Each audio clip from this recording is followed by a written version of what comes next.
Okay, this is video 3 of part 3 of The Knight's Tale. We're picking up on the bottom of page 143. We have just talked about all the knights, or the other knights that have come with Palamon and Arcite, and that these knights have willingly come and also are kind of the cream of the crop. They're the best knights around.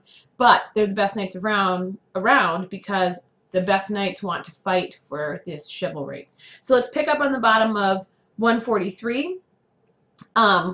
You should have the whole front part of your chart completed. We're going to move on to the back now. For you can be sure that dukes, earls, and kings were gathered together in this noble company, for love and for the glory of chivalry. There ran about this king on every side many a tame lion and leopard, and in this fashion these lords, one and all, came to the city on the Sunday about 9 in the morning, and lighted down in the town. Theseus, the duke and valiant knight, after having escorted them into his city, and lodged them, each according to his rank, feasted them, and extended so much energy to make them comfortable, and do them all honor, that people still think the wit of no man of any rank could improve on what he did. The music, the service at the feast, the noble gifts for the great and small, the rich adornment of Theseus's palace, who sat highest or lowest on the days, which ladies were the most beautiful, or danced the best, or which of them could both sing and dance the best, or who talked most feelingly of love, what hawks sat above on the perch, or what dogs lay below on the floor. All these things I do mention now, but only what resulted. That seems to be best. Now comes the point, and listen if you will. So that's another digression from the knight. He's talking about that these knights were treated completely well. Feasted, put up in the best places, they were wined and dined, and all of the wonderful things that Theseus is capable of doing, he did for these people. The knight digresses a little bit, but we're used to that at this point. So here we are going to begin the first set of prayers. That Sunday night, before daybreak, when Palamon heard the lark singing, although it was not yet light by 2 hours, the lark nevertheless sang, he immediately rose with reverent heart and exalted mind to go on his pilgrimage to the blissful and benign Cytherea, that is to say, Venus, worthy of honor and reverence. In her hour he went forth at a foot pace to where her temple was in the arena, and kneeled down, and with humility and a troubled heart spoke, as you shall hear. So Palamon gets up right before daybreak, and he goes to the palace of Venus. So now he's in the temple, or the oratory of Venus, and this is his prayer. Fairest of fair ones, my lady Venus, daughter to Jove and spouse to Vulcan, giver of joy on Mount Cithron, for the sake of the love you felt for Adonis, have pity on my bitter, painful tears, and take my humble prayer to your heart. Alas, I have no speech to describe the cause of the torments of my hell. My heart may not disclose my sufferings. I am so abashed that I can ask nothing but mercy, fair lady. Who know well my thought, and what sees my wound, and sees what wounds I feel. Consider all this, and take pity on my pain. As surely as I shall forevermore be your true servant to the extent of my strength, and always be a foe to foolish chastity. I make that my vow, if you help me. I do not care to boast of arms. I do not ask to have the victory tomorrow, or renown in this matter, or vain glory, or reputation in arms rumored to and fro. But I would have full possession of Emily, and die in your service. I implore you, find how and by what means to do this.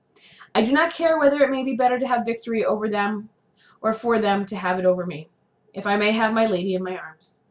Though it is true that Mars is god of arms, your power is so great in heaven above that, if you desire it, I shall indeed have my love. I will worship your temple forever, and wherever I ride or walk, I will do sacrifice and make fires upon your altar. And if, my sweet lady, you do not wish it so, then I pray to you that tomorrow Arcite pierce me through the heart with a spear. Then, when I have lost my life, I shall not care, even if Arcite wins her to his wife. This is my point and my purpose of my prayer. Give me my love, dear and blissful lady. So, Palamon goes to the palace of Venus, and he prays for something very, very specific.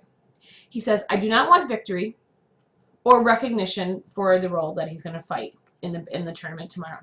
He asks instead for full possession of Emily, and he wishes to have his lady in his arms. Finally, he says, if he cannot have Emily, he wishes for death. So make sure you put this in the column under what he wishes for. When Palamon's prayer was done, he made his sacrifice. He did it immediately, very pitiably, and with all attendant ceremonies, although for now I do not relate his observances. At last the statue of Venus shook and made a sign by which he gathered that his prayer that day was accepted. For though the sign showed a delay, he well knew that his request was granted. With happy heart, he went quickly home. So, the result of the prayer of Palamon is that the statue of Venus that he's sitting before begins to shake and makes a sign, and which makes, this is a sign after he makes his sacrifice. So Palamon is sitting at the bottom of the statue.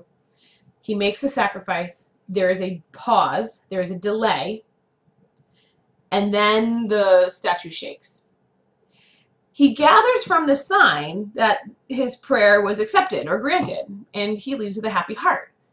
He says, okay, Venus is going to give me my wish.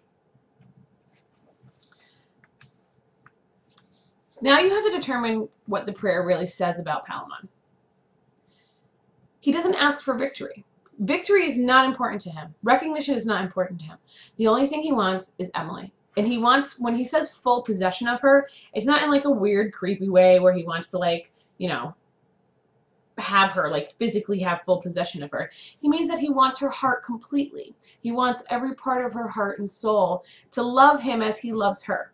So this means, or what we can read into it about, is that Palamon truly loves Emily and wants her as his wife.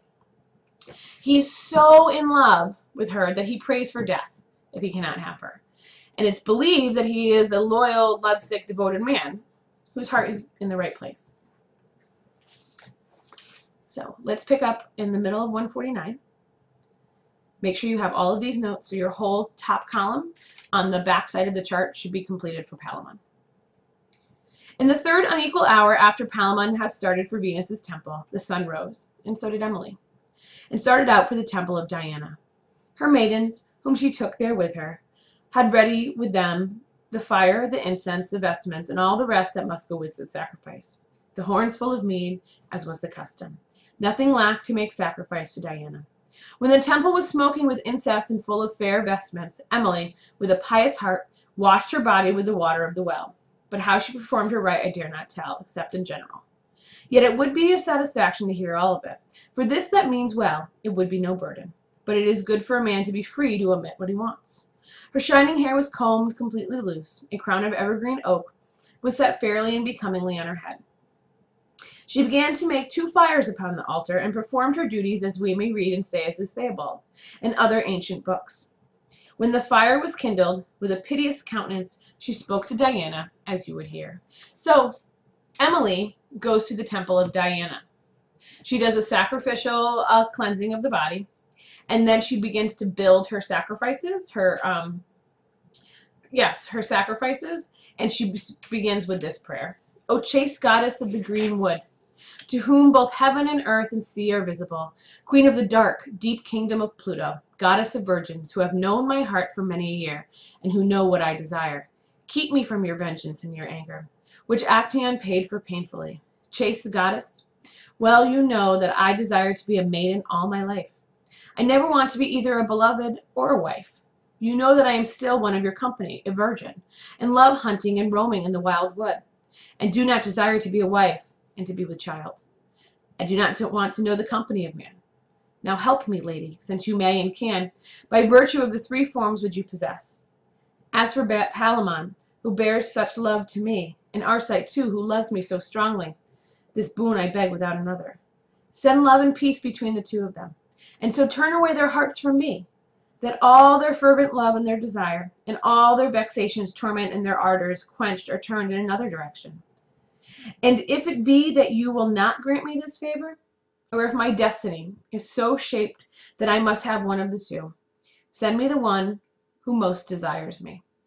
Behold, goddess of pure chastity, the bitter tears that fall upon my cheeks. Since you are a maid and the preserver of us all, keep and preserve my maidenhood.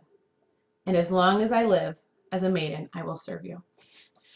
So, Emily prays to the goddess Diana. And she prays for both men to fall out of love for her. She says she's still a virgin and she wishes to remain one. She never wants to see the company of a man. She doesn't want to be a wife. She doesn't want to be a beloved. She doesn't want to have children. She wants to remain a virgin the rest of her life. She prays for Diana to take Palamon and Arcite's passionate love away so that they won't be lovesick and they won't fight this battle. That's her first wish. That's what she truly wants. But then she realizes the power of courtly love.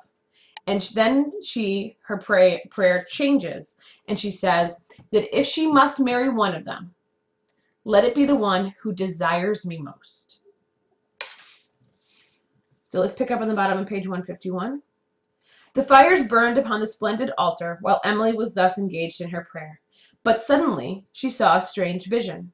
For just then one of the fires was quenched, and then caught again.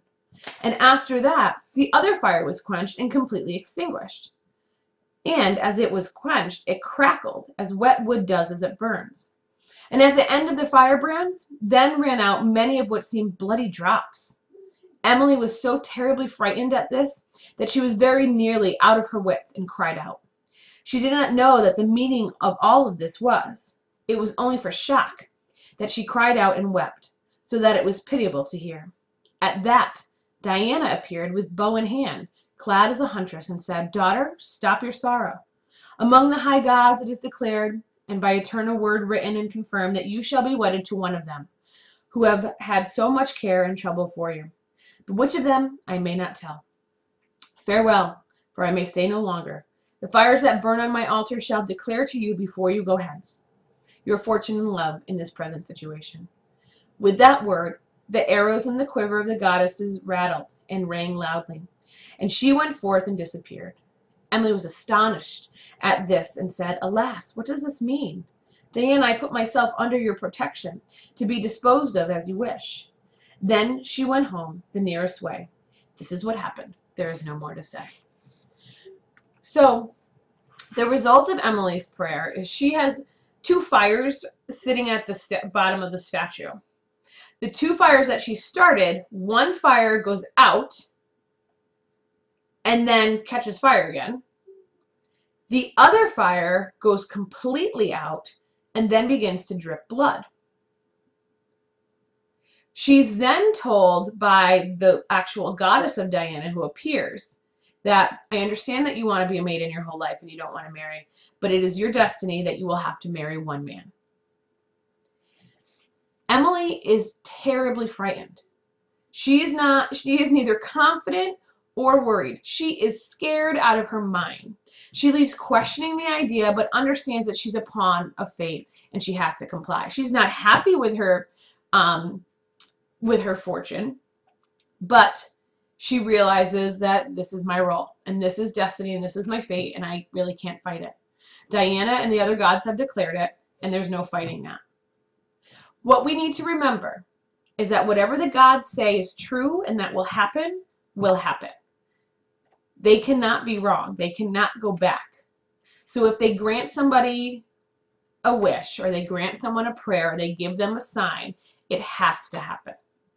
So we're going to finish with video 3 with this. Make sure you have the notes. So you should have the first row that talks about Palamon's prayer to the Temple of Venus. You should then have the second row, which talks about Emily's prayer to the goddess Diana. Okay?